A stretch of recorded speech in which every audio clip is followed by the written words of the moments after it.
ইন্ট্রোটা তো দেখলে, এবারে দেখো আমি সমস্ত গয়নাগাটি রেডি করছি। কেন রেডি করছি এবারে চলো তোমাদের সাথে শেয়ার করি। Welcome back. কিছু কিছু উৎসবের জন্য আগের দিন থেকে প্রিপারেশন নিয়ে রাখতে হয়, জামা কাপড় সমস্ত পিন আপ করে রেখে দিয়েছি, কারণ পরের দিন যাতে আমি তাড়াতাড়ি রেডি হতে পারি। আর তার জন্য রাত্রিবেলায় আমি বসে পড়েছি আলতা পরতে। আর এটা কিসের জন্য পড়ছি সেটা তোমাদেরকে জানিয়ে দিই। কাল সপ্তমী, তো সপ্তমীর জন্য আমি আগের থেকে রেডি হচ্ছি, আলতা ফালতা পরে নিচ্ছি, কারণ রাত্রিবেলায় না এগুলো গুছিয়ে রাখলে সকালবেলা বেরোনো যাবে না। তো এবারে তো সকাল হয়ে গেছে আর আমিও রেডি হয়ে গেছি, সমস্ত বান্ধবীরাও চলে এসছে পুজো মণ্ডপে। আর আমার বেস্ট ফ্রেন্ড আমার চুলে গজরা লাগিয়ে দিচ্ছে, কারণ থিম ছিল যে সবাই গজরা লাগাবে, নাকে নোলক লাগাবে, কিন্তু আমি নোলক লাগাতে পারছিলাম না, এত নাক সুরসুর করছিল যে নোলক পরতেই পারছিলাম না। তো পরে পরেছি ফাইনালি, কারণ থিম যেটা সেটা করতেই হবে। তো এবারে আমাদের ঘট উত্তোলন, সপ্তমীর ঘটটা তুলতে হবে, তো তার জন্য আমাদেরকে সবাইকে বেরিয়ে পড়তে হবে। তো খুব কষ্টের সহিত আমি নোলকটা পরেছি, আর অসুবিধে তো হচ্ছিল, হলেও করার কিছু নেই, যেটা থিম আছে সেটা করতেই হবে। তো আমরা সকলেই রেডি হয়ে গেছি, সামনে কলা বউ নিয়ে আমাদেরই পাড়ার ছেলে রেডি হয়ে গেছে। তো এখন এবার একটু ফটো তুলে নিয়ে তারপরে আমরা বেরিয়ে পড়েছি। এবারে আমরা রাস্তায় হাঁটছি, আসলে আমরা যেখানে যাব সেখানটা একটুকু দূর, তো দূরে যেতে গেলে একটুকু হাঁটতেই তো হবে। তো আমরা পৌঁছে গেছি, কিন্তু পুকুরটা এত পানা জমেছে মানে সে দেখার বাইরে, কিন্তু পানাতে থাকা সত্ত্বেও ফটোগুলো খুব সুন্দর এসেছে।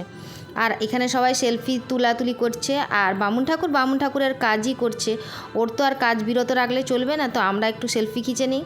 তারপরে দেখো এই যে চশমা পরে স্টাইলটা মারানো, আসলে আমার ছেলে চশমা নিয়ে গেছিলো, সানগ্লাস নিয়ে গেছিলো, তো আমি বললাম দে একটা সানগ্লাস পরেই একটা স্টাইল মেরে ছবি তুলি। তো এখানে সবাই ব্যতিব্যস্ত ছবি তোলার জন্য, সব আপডেট দিতে হবে। তো এরপর আমি হঠাৎ করে রেগে যাই, কারণ আমার ছেলে সকলের ছবি তুলছে, আমার ছবি তুলছে না, কারণ সকলে ওকে ডেকে ডেকে ছবি তোলা করাচ্ছে, অথচ আমার ছবি তুলছে না। আমার ওটা খুবই খারাপ লাগছিল যে আমার ছেলে আমার ছবি তুলবে না, অথচ সবার ছবি তুলবে, আর সবাই জানে যে ও খুব ভালো ছবি তুলতে পারে, তাই জন্য ওকে সবাই ডাকছে। তো একে একে সকলেই ঘট নিতে শুরু করলো, আমাকেও ডাক দিল, আমিও পিছনে দাঁড়িয়ে আছি। এরপর আমার বাড়ি, তো বামুন ঠাকুর সমস্ত কিছু বুঝিয়ে দেবে আমাকে, কেমনভাবে নিয়ে যেতে হবে, কি করতে হবে, আর কি করা চলবে কি করা চলবে না। তো পাশে একজন কাকিমা ছিল, তিনিও আমাকে সব বুঝিয়ে দিচ্ছিলেন। বামুন ঠাকুর বলছিলেন তুমি গণেশের ঘট নিয়েছো, তো সকলের সামনে তুমি যাবে। তো আমি তো সবার সামনেই যাব, আর ওই পাশের কাকিমারা সব আমাকে হেল্প করছিল, কারণ আমি এইসব বিষয়ে কিছু জানি না।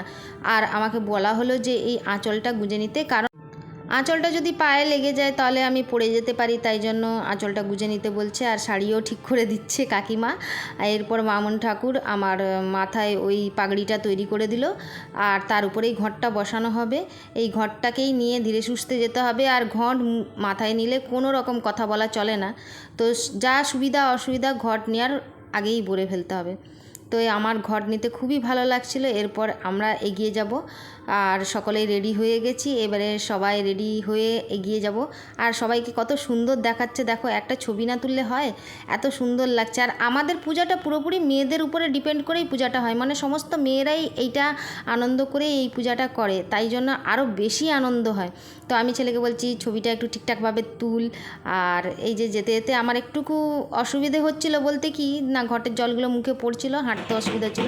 তো আমরা ফাইনালি মণ্ডপে পৌঁছে গেছি, আর মণ্ডপে পৌঁছে গিয়ে এগুলো নামিয়ে ফেলবো, মানে ঘটগুলো নামিয়ে নেব, তারপর বাড়ি চলে আসবো।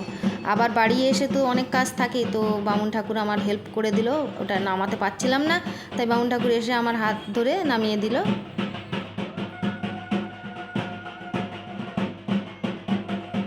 ঘট নিয়ে আসো।